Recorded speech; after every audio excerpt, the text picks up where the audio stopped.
Hello there, good evening and welcome to the program.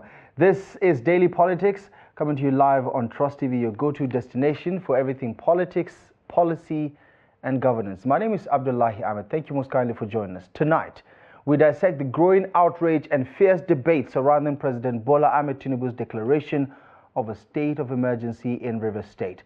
The decision, triggered by a protracted political crisis that threatened governance, peace and stability in the oil-rich state, has sparked sharp divisions across the country.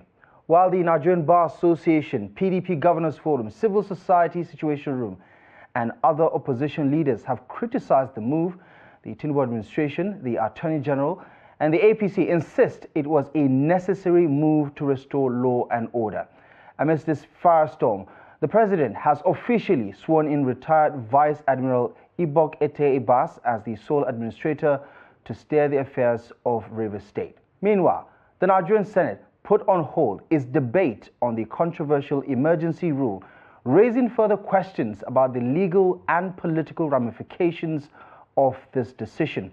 Tonight, we explore the constitutional, legal, and political dimensions of this development, which continues to dominate national discourse. Join us on the program to help us analyze, navigate, and unpack some of these developments from a legal point of view is Barrister Mutiu Akinsanya, who will be helping us navigate and understand some of these developments. Barrister, a pleasure having you on the program. Thank you so much for joining us. Thank you for having me. Right. Okay. Let's bring you up to speed in case you missed out. The swearing in of the new sole administrator of Rivers State, Analyst, according to the Tinubu administration, who will be in charge of running the affairs of the state, restoring law and order for the next 6 months. The thoughts of the new sole administrator, the thoughts of the Attorney General of the Federation, who doubled down on why this decision is not only legal, but necessary. Here's State House correspondent Jide Ojo with the latest. A hot debate has followed the declaration of a state of emergency in Rivers State by President Tinubu on Tuesday night. The president had explained during a nationwide broadcast that his decision to impose a state of emergency was predicated on security reports he received, which showed that there had been disturbing incidents of vandalism of pipelines by some militants, without the governor taking any action to curtail them. The Supreme Court then made some orders to restore the state to immediate constitutional democracy. These orders include the immediate passing of an appropriation bill by the Rivers State House of Assembly, which up to now has not been facilitated. Some militants had threatened fire and brimstone against their perceived enemies of the governor, who has up to now not disowned them. Apart from that, both the House and the governor have not been able to work together. Both of them do not realize that they are in office to work together for the peace and good governance of the state. Pressing ahead, the president swore in the sole administrator of Rivers State on Wednesday. The former chief of naval staff is resolute in his determination to deliver on his assignment. We know the circumstances that led to where we are here, and Mr. President made it very clear in his broadcast. And if the main issue is that of maintaining law and order in the state, I think for any meaningful activities to take place in Rivers State, that is the utmost task that I have, to work together with all other stakeholders to ensure that we bring peace, order, and security and stability to the people and government of Rivers State and Nigeria at large. The question that has dominated debates is if President Tinubu has the constitutional backing to suspend a state governor for 6 months. There are arguments that when former President Goodluck Jonathan in 2013 declared a state of emergency in Adamawa, Borno, and Yobe states, he did not suspend the governors or any democratically elected officials. But Attorney General of the Federation Lateef Fagbemi is quick to point out that the circumstances were different.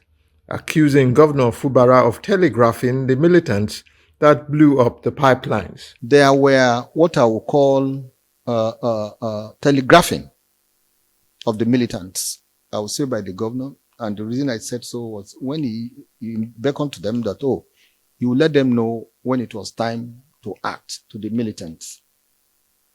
Let us say it was wrong. Did he come out to disown them? The answer is no. The swearing in of the sole administrator opens a different chapter in the Rivers State crisis. It remains to be seen if there will be a successful challenge of the state of emergency at the courts, or if this will be the new reality for Rivers State for the next 6 months. From State House Abuja, Kehinde Amudu, Trust TV News. And so a new dawn begins in Rivers State against the backdrop of what has been a controversial decision. Let's try to make sense of it all. Mutiu Akinsanya is a legal practitioner. He'll be here to provide some analysis to help us understand this quagmire. First of all, your thoughts on whether the president's decision, because it has become a subject of national debate, does that decision tick all the legal constitutional boxes that it needs to tick? Okay, so what we must understand is that the president is just what the president has done is just an aspect of the whole process. Yes, the other end of the process is a process to be carried out by the National Assembly. So the National Assembly will have to ratify or not ratify whatever the president has said. And at the National Assembly, you have members or senators representing people from different parts of the country, and their inputs will also be very important. So what one will expect them to do is to really look at the facts and to answer the question as to whether the president was right in that proclamation or not, or whether there were certain things the president said that they should not ratify. So it's still going before the National Assembly. We're all waiting to see what the National Assembly will do. And so what that also means is that all of us in the country, we should get in touch with those representing us, and we should let them know how we feel about what the president has said, because they're the ones to speak on our behalf in respect of this issue at the point of ratifying this issue. Okay, so let's talk about that constitutional provision that gives the president the power to enforce a state of emergency, the popular section 305 of the 1999 Constitution as amended. Let's quickly take a look at it and try to square the circle in terms of what the president has done and whether there is in any way a violation of the rights of Governor Abdullahi Fubara to continue his position as a governor or not.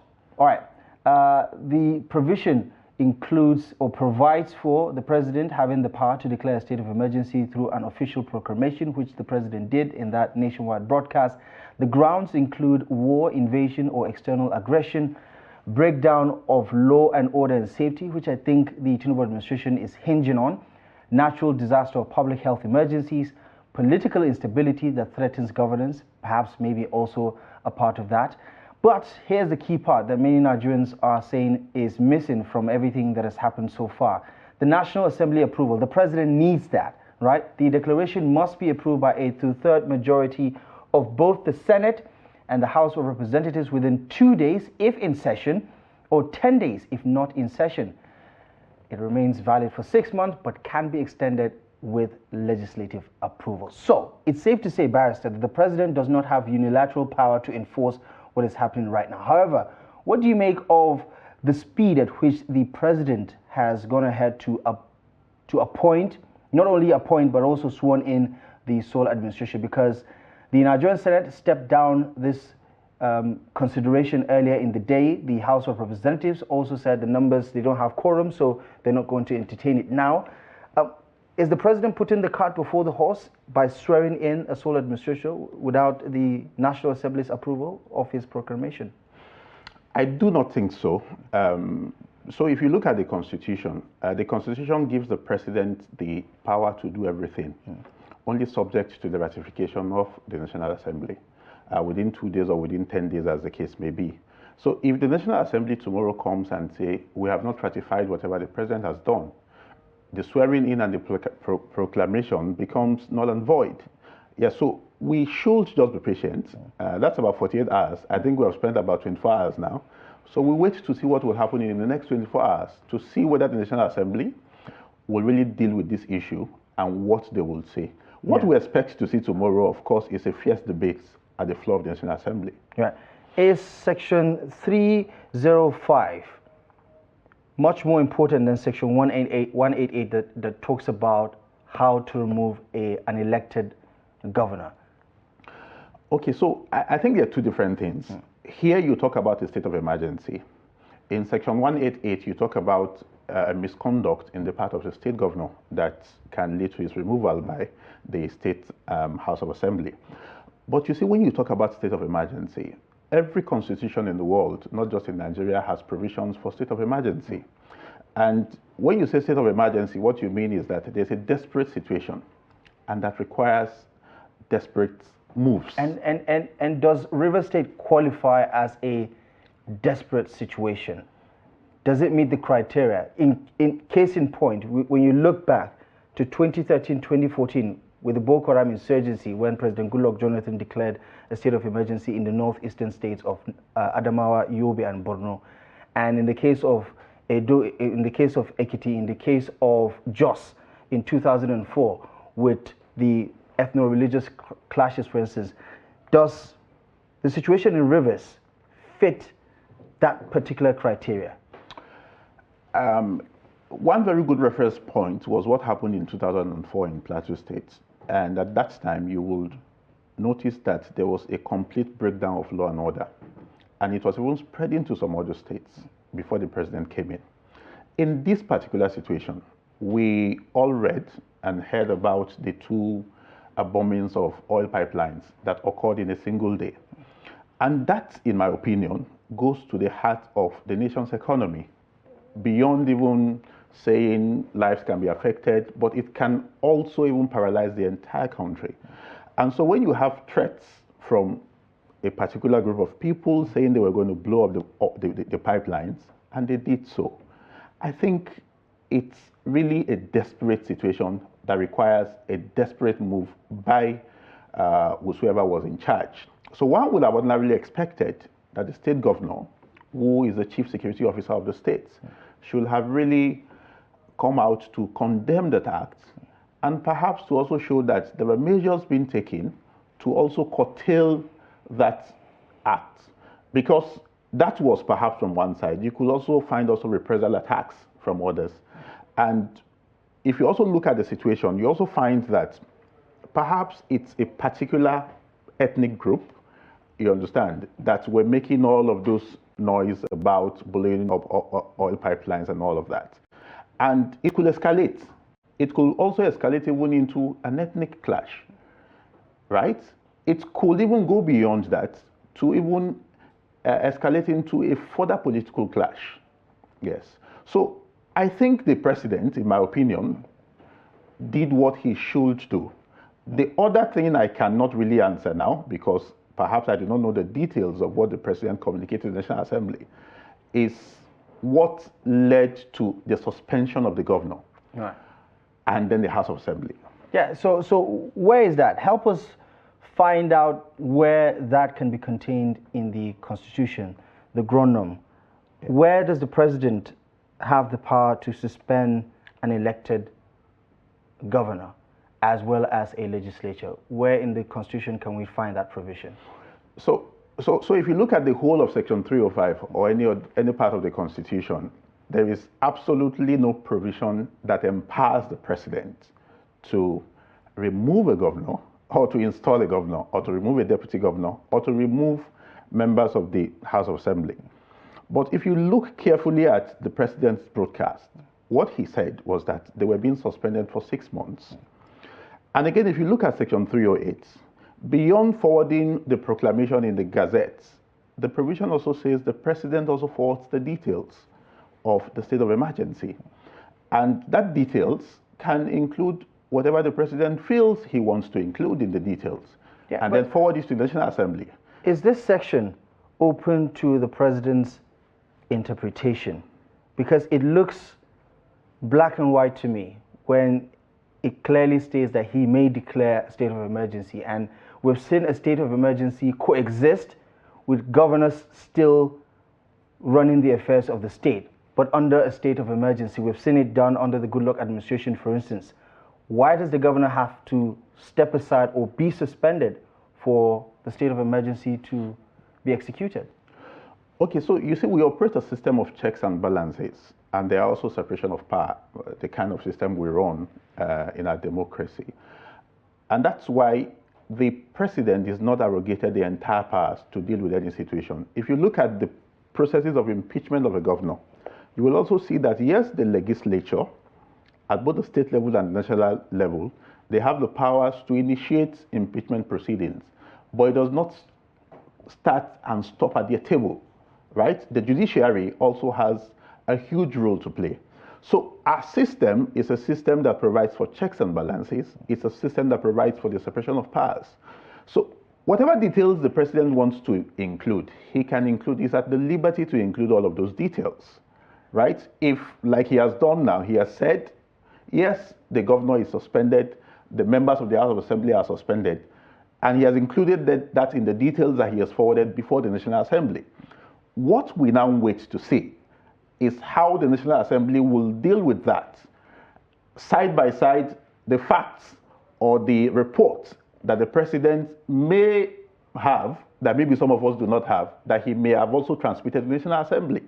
So what we will expect to see, perhaps tomorrow, is a National Assembly that will not just be a rubber stamp National Assembly, a National Assembly that will have to look at the situation and really ask themselves in a debate on whether or not the suspension of the state governor and the members of the House of Assembly is right in this particular situation. But you would agree with me, Barrister, that the framers of our Constitution did not envision a situation where the president has control over the affairs of any state government, right? Yeah. In terms of its administration. These are, we have the principles of separations of powers, for instance, between each arm of the government and also within the tiers of government, the federal, the state, and the local government.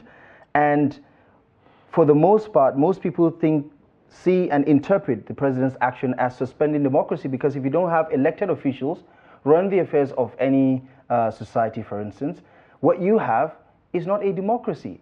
And by effect, that is what the president has done, suspend democracy in River State for the period of 6 months. And that's why we need to understand what is meant by a state of emergency. A state of emergency even provides even for the suspension of even fundamental human rights. And I'll give you an example. Limiting or suspending? Yes. It can be suspended. It can also be limited. Within reason, right? Yes, yes. But what it means is that a state of emergency allows even for the derogation of certain fundamental rights that we should ordinarily enjoy as human beings. Because the whole essence of declaring a state of emergency is to ensure that peace exists within a community or within a locality. So when you say a state of emergency, and that's why I say, you see, the whole Constitution understands that there are times that you have a situation that the normal situation may not be able to solve those problems. But what the Constitution has done is that it has provided stages. Because the Constitution also understands that an individual or an institution like the executive or the president can also abuse those powers. But where you have the president or the executive and then you have the legislature are on the same page as to whatever the president has done, then that, in my opinion, cannot be interpreted as an abuse of power. And you see, whatever the situation is, and I think that's the missing link. This is not the first time that we're seeing a state of emergency and that we're seeing persons who are elected being suspended. In fact, the first time we saw it in Nigeria was in 1962 in the old Western region, where Ladoke Akintola was also suspended. But that was not subjected to judicial interpretation, unfortunately. When we also saw it about 40 years later, in 2004, it also went to the Supreme Court, but unfortunately, the Supreme Court did not go into the substance of the matter. So we have not had the opportunity of having the judiciary to really interpret whether the president, under the Constitution, has those powers or not. And I think at this point... Is it because it's quite obvious that he doesn't have the power to suspend a governor? And that's why I say nobody can really say yes or no until you subject it to that judicial test. And until the judiciary is able to make a proclamation or make a decision on whether he has the powers or not. So is it your understanding that under Section 305, there is room for ambiguity or room for interpretation as to what a state of emergency constitutes? That it could be determined by the president however he sees fit? And that's why I made reference to that section. And I said what the section says is that the president shall transmit the declaration, the gazetted declaration, and the details. If you look at the whole Section 305, the details are not even there. So it gives the president the discretion to even put up whatever details he wants to put up and then send to the National Assembly. The National Assembly can then look at those details, conduct a surgery on the details, and then determine whether all of the details the president has transmitted to them should stand or not. We talk about the binary of the law. There's the letter of the law, what is written in black and white. And then there's the spirit of the law. Yes. Do you think the president's action is against the spirit of the law? I cannot answer that question.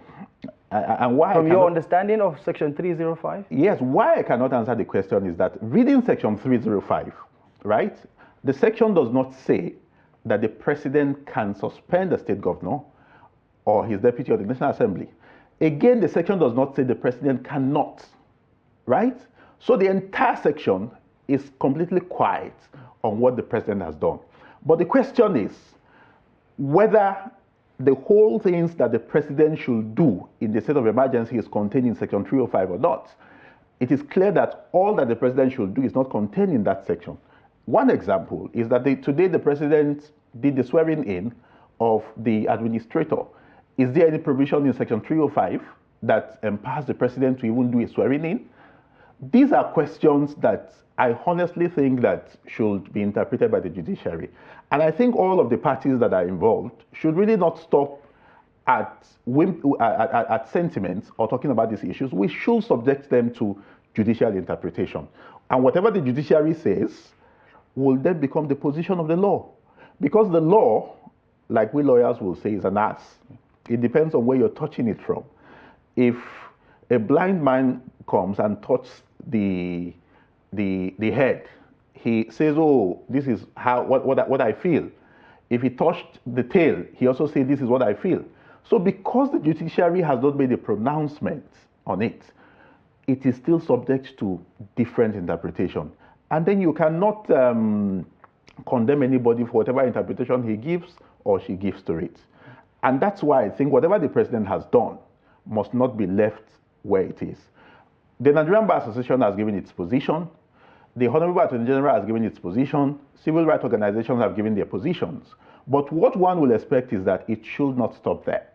In fact, the Nigerian Bar Association can even do a public interest litigation on this matter to subject it to judicial test. Because no number of judicial or statements made by all of these bodies will change whatever the president has said. The only thing that can change whatever the president has said is whatever pronouncement is made by the judiciary. If parties or people who are interested in public interest litigation push this to the judiciary. There's also the question of River State allocations, and we understand that the federal government is considering releasing those funds that have been withheld since the Supreme Court verdict that reinstalled the Martins Amehule-led leadership of the River State House of Assembly. What do we understand is the provisions of the law in terms of a state of emergency? Because in the most recent cases we've seen, the governors were still running their states while it was still under an emergency rule. But in this particular case, it looks like the sole administrator is going to administer the affairs of River State at least for the foreseeable future, using River State resources that have not been appropriated? It's extremely dangerous. And when I heard the Attorney General said that earlier today, I was not very comfortable with it, because transparency and accountability is very, very important. If you allow one man to appropriate and then spend, it becomes a very, very big problem. It becomes a big problem. So I honestly am happy that all of these things are unfolding before the debates before the National Assembly starts. You understand? And one will expect a robust National Assembly to deal with all of these issues when they come to debate these issues. So they should not just debate and then ratify whatever the president has sent to them in terms of the state of emergency. They also have to look at other corollary issues, like the issues of the sole administrator getting funds and then deciding how those funds will be spent unilaterally. Or even the issue of him even making instruments, making regulations like the president said. They have to look at all of those issues and determine whether it's in the best interest of the state.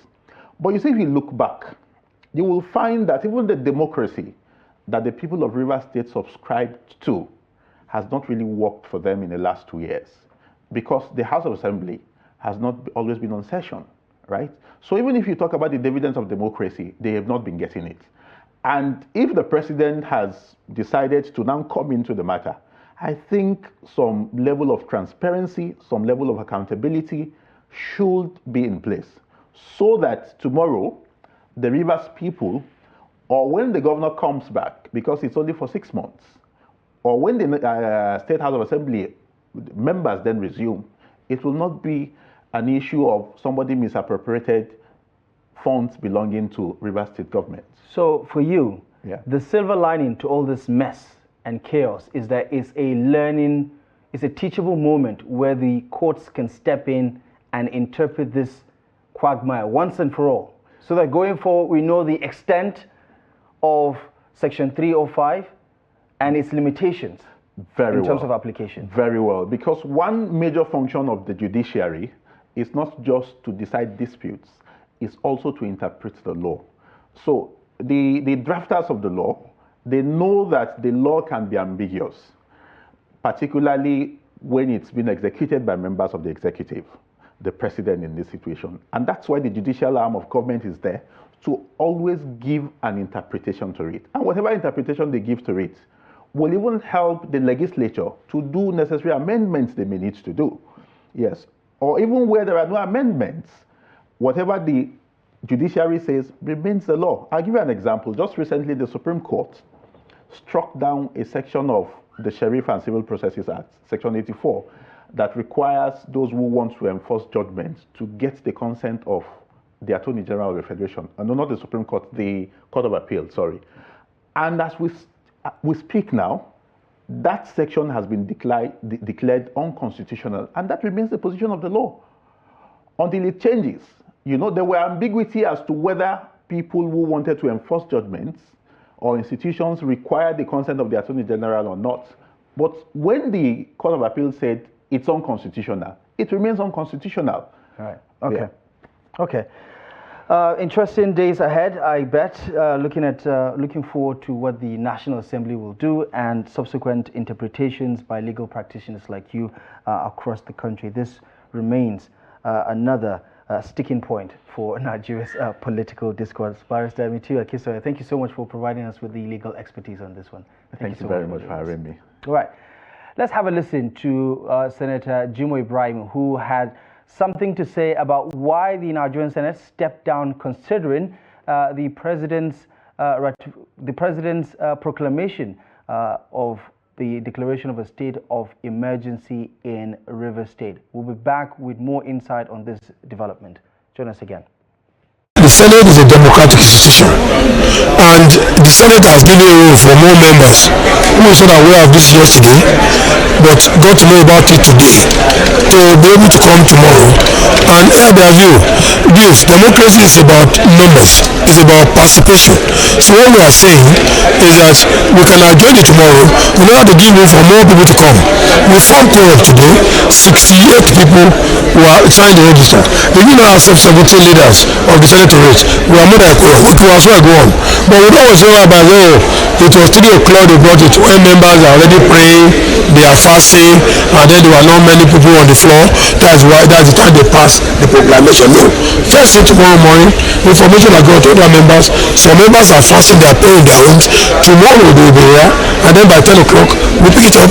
We are intending with Mr. President. I am intending with Mr. President, because this borders with life and security. We don't joke with life and security. Like I said, Thomas Hope said, life of human being will send them poor, British. And then of course, it will be unheard of if the Leviathan will stop doing nothing when it's supposed to do something when there's a threat to life and property. And let me say, the president did not dissolve democratic institutions. The president only suspended for 6 months. And these 6 months will enable parties to go to the table, iron out their differences, and come so that there can be peace in Rivers State and by extension Nigeria. So I think the president have acted in accordance with the constitution. The Professor Obama who said clearly that the president of Nigeria has right to duty to protect and enforce the laws of the Federal Republic of Nigeria. To do otherwise will be disastrous. Welcome back to the program. You're still watching Daily Politics on Trust TV. You heard the thoughts of Senator Jide Ibrahim there, speaking to the developing issue in Rivers State, saying that the Nigerian Senate will do its due diligence in considering the president's proclamation with regards to what's happening in Rivers State. So they stepped down when the matter came up for deliberation, saying that, listen, they don't have all of the numbers and they're trying to get every senator involved in the process. In the House of Representatives, they also stepped down this deliberation, even though there were some skirmishes with regards to the exchanges of some female House of Representatives members who I guess were a little too close to this developing issue. Well, let's speak to the political side of it, which many would agree gave birth to this whole scenario that we're dealing with in Rivers State. Joining us on the program is public affairs and political commentator Mr. Jide Ojo is joining us to provide some context to this side of the discussion. As always, a pleasure to see you. Thank you so much for joining us on the program. My pleasure too. Right. Ramadan Mubarak. Thank you so much for that. Help me understand what you think of what has been a rather tumultuous 24 hours so far, from the president's nationwide broadcast to what has happened since then, the appointment, the swearing in of the sole administrator, what this means for Nigeria's democracy. Every political figure has had one or two things to say regarding this particular one. What do you make of the circumstances around this development? Thanks for the opportunity to speak to Nigeria on this platform. I've been doing media around since daybreak. It's been very hectic. Right. But nevertheless, I am of the considered view that the situation has not matured to the point that you declare state of emergency because of the ripple effect. Yes, people may say the president acted in a proactive manner. Proactively, so that to avoid the breakdown of law and order. But even if that is the intendment, we know who are the dramatic personnel. And I believe that the dialogue options have not been fully exhausted. Two things I've prescribed since about last week that I've been doing a lot of media engagement on this issue. I've called persistently that the president knew that the full soldiers of this, of the FCT minister and the governor are the one, they are the dramatic personnel in this. So while it is true in his speech yesterday that he has tried to mediate, he only did that once, and that was December 2023, where there was a very huge crowd that were brought in from Rivers, and there was an 8-point resolution, which I wrote about in my column in The Punch. And when that was not yielding, The president never initiated another one over the last 1 year plus. Now, last week, the PANDEF leadership went to him and he said, go and tell the governor to implement the Supreme Court decision of February 28th. A couple of days before the announcement. The announcement. So, okay, the PANDEF people met with Fubara, but the FCT minister never wanted to meet with them, evaded meeting with them. And you had the rhetorics of the FCT minister last week on a live television where he was calling everybody names, unprintable names, calling a governor Barr, you know, PANDEF, he says the worst organization. So in that kind of scenario, you know your peace building effort has failed as a president. What I had expected of President Tinubu, and I would juxtapose that to what he did in Lagos, in mediating in the Lagos speakership Barr, was that he should have called Wike and Fubara to a closed-door session. 3 of them. He is a godfather himself. And this is all about godfather politics. And he's older than Wike.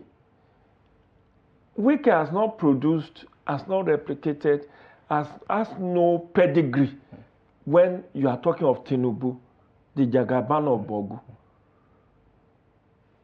Wike has only produced senators and House of Reps and perhaps only one governor. Tinubu has produced governors across Southwest. From Lagos, you cannot talk of emergence of Raouf Aregbesola without Tinubu. You cannot talk of John Kayo de Fayemi in Ekiti without Tinubu. You cannot talk of even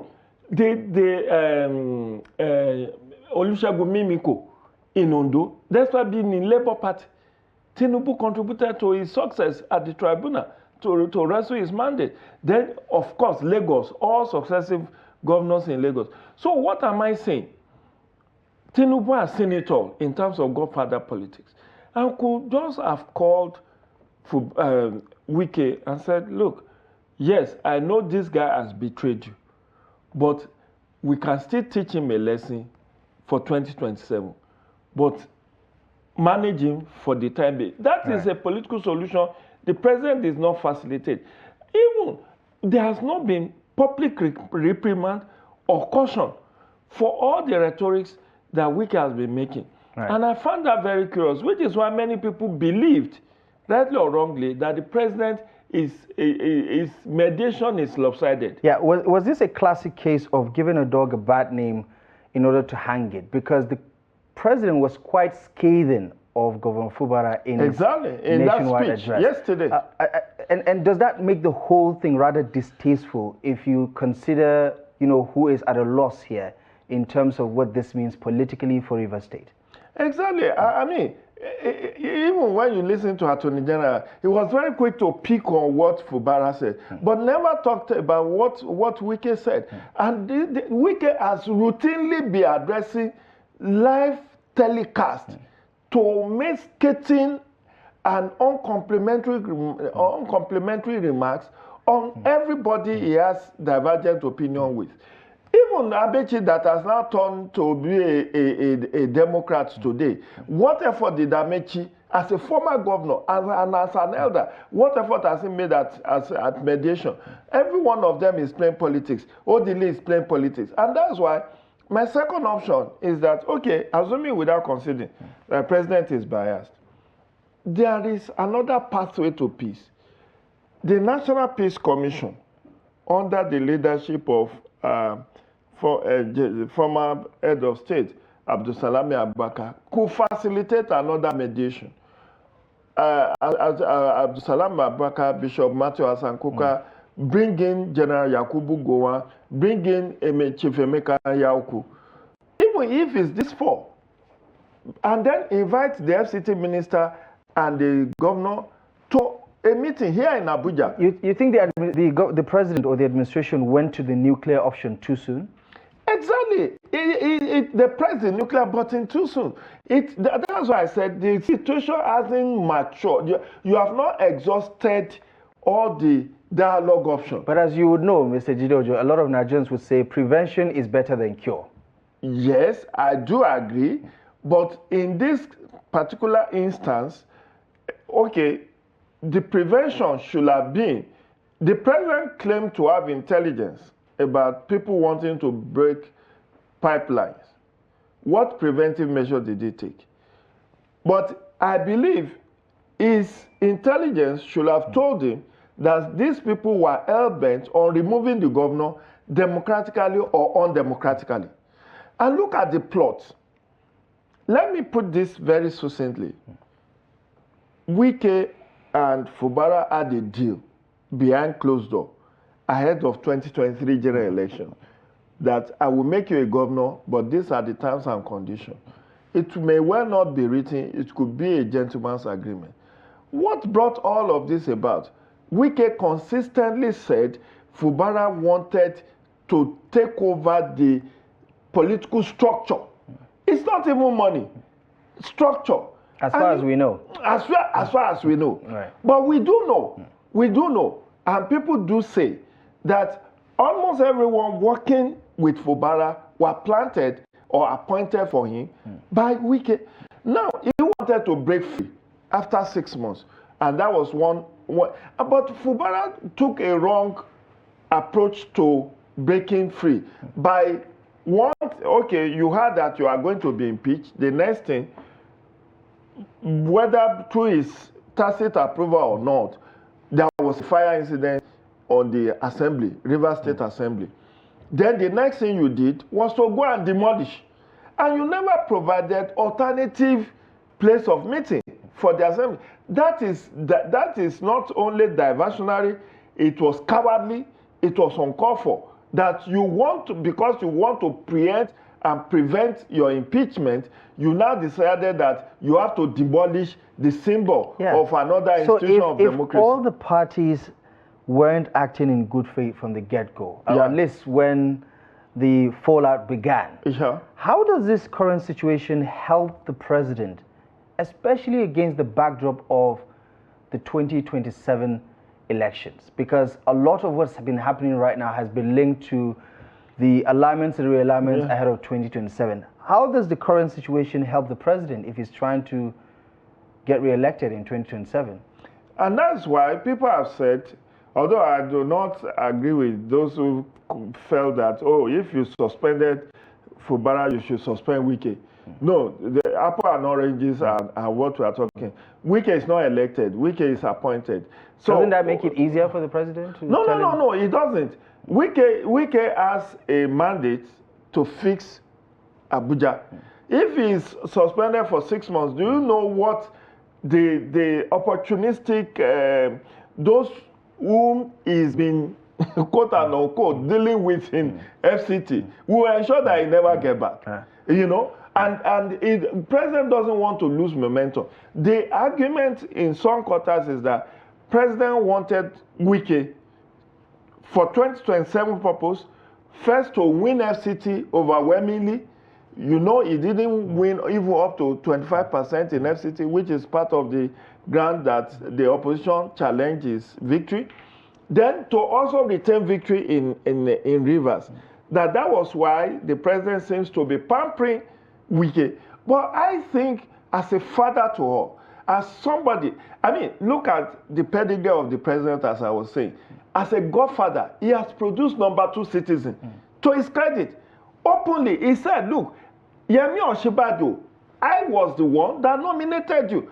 There was a book written for Buhari. I think somebody was trying to put the history the other way. And he came out openly to say, look, you were my candidate. So if somebody has produced number 2 citizen, many governors, many senators, many people in high places, then he should be able to now see beyond what you think this is a political misstep on the president's part? In my own view, it is. But it may well be that he has his own game plan. 6 months is a lot of time, but 6 months, the president was very smart in doing one thing, making sure that the assembly did not survive it. Because if he had only put the governor and the deputy governor on suspension and allow the state assembly to function, as was the case in Plateau, in Ekiti, and I think in Oyo and a couple of others, it will have been patently clear that, oh, this is a victory for the Wike camp. But the fact that both the danger that I see is that you have more or less suspended two democratic institutions, two arms of government out of three. Now, this person you have brought as a sole administrator, the Constitution does not give permission for any part of the country to be governed by sole administration, except wartime. And we are not in wartime. So this thing was preemptive. What I would have expected was to exhaust the dialogue option. Like I said, two things.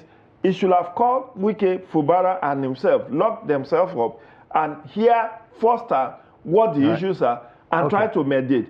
If that fails, call eminent Nigerians, I've mentioned them, and let them mediate. If the two failed, then you can use your last card, which is the option of state of emergency. The deed has been done. However, there is one hurdle before the president, even though many people don't consider it a hurdle, the National Assembly. Do you think they can salvage this situation? Or do you think it's just going to be another formality? Because he always gets what he wants with this National Assembly. The national anthem, the tax reform bills, he gets what he wants. Is this just going to be yet another green light for the president in terms of what's happening in Rivers? My gut feeling is he may get it. The reason being that if it were 2023, as at 2023, when APC does not have overwhelming majority, not when they don't have two-thirds, it may have been more difficult. But look at the gale of defections from opposition, Labour Party, from PDP, from NMPP. It has been one-way traffic to APC. I don't know what the numbers read now. I know for APC members, none of them would have voted against this because of 2027. Do you expect it to be a voice vote?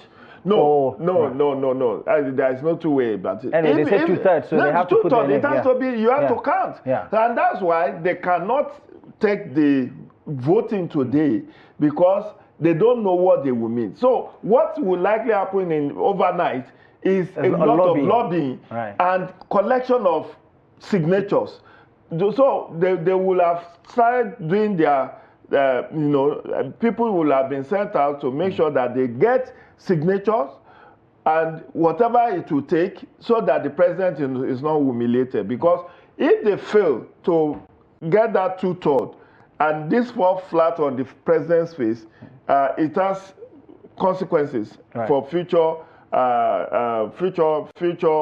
events, and it will mean that the president read the situation wrongly. Right. Okay. Finally, in a minute, if you can, the Attorney General of the Federation said something quite aggressively to the governors, I suppose, whoever is listening. He said this is going to send a clear message that, when the Supreme Court said do this, you don't violate it, alluding to what Governor Fubara did, even in the build-up to the particular situation. But some would say the administration has cherry-picked what court orders to follow here and there, because it's been 8 months since the Supreme Court delivered that verdict about local government autonomy, and to date, nothing has happened. What do you think the other governors are reading into this development, especially having read the PDP Governors Forum's reaction to this, finally? My brother, the law is for your enemy, exception is for your friends. And that's exactly what the situation is. Cherry picking. Even the issue of defections and declaration of seat vacant, you could see how many people have defected into APC. Which of them have had their seats declared vacant by the Speaker or by the President of the Senate? But that's where the power lies. Even if INEC chairman knows that this is my rep, he cannot declare and go and conduct by-election. So what I'm trying to say is that it's a very dicey situation because we are in a pre-election season. And every permutation and thinking is about 2027. So I think my learned Sikh, Attorney General and Minister of Justice need to tread very carefully. He has a pedigree, he has a name to protect. This whole issue of towing the line of whatever the whims and caprices of the president, he is supposed to be neutral, which is why people are calling for separation of that office of Attorney General and Minister of Justice from Attorney General of the Federation as separate from Minister of Justice, because this politicking and all of that sometimes is very obfuscating or very confusing for them to be dispassionate and to be apolitical. But by and large, we wait to see in the coming days and weeks what the political temperature of Rivers and Nigeria will be. Time will definitely tell. Interesting times indeed. Interesting times for Nigeria's democracy and political leadership. Mr. Jide Ojo, as always, thank you very much for the expert analysis on this one. I appreciate you for stopping by tonight. Always a pleasure. Thanks for having me. Keep safe. Okay, that's our show for you tonight. Thank you most kindly for joining us. We'll be back tomorrow live at 8 p.m. exclusive as always on Trust TV. Until next time, my name is Abdullahi Ahmed. Thank you very much for joining us. Good evening.